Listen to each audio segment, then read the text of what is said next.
Hello everyone, আজকে ভিডিওতে দেখব গুগল ডক্সে আপনি কোনো একটা শেপ তৈরি সেই শেপটিকে কিভাবে মুভ করবেন এবং বিভিন্ন পজিশনে রাখতে পারবেন। চলুন শুরু করা যাক।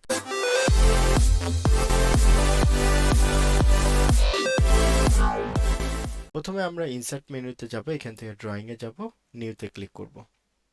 এখানে শেপে ক্লিক করব, শেপ থেকে আমরা রেক্টেঙ্গেল নিব।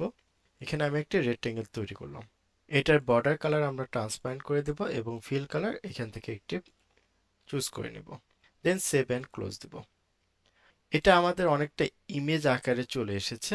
তো আমরা প্রথমে এটাকে ব্রেক টেক্সটে রাখতে পারি, অথবা behind text, in front of text, যে কোনো একটাতে আপনি নিতে পারেন। আমি ব্রেক টেক্সটে নিলাম ধরুন। এরপর এখানে দেখুন মুভ উইথ টেক্সট, এই অপশনটা না রেখে আমরা রাখবো ফিক্স পজিশন অন পেজ। আমরা আমাদের পেজে যে কোনো একটা পজিশনে এটাকে রাখতে চাচ্ছি।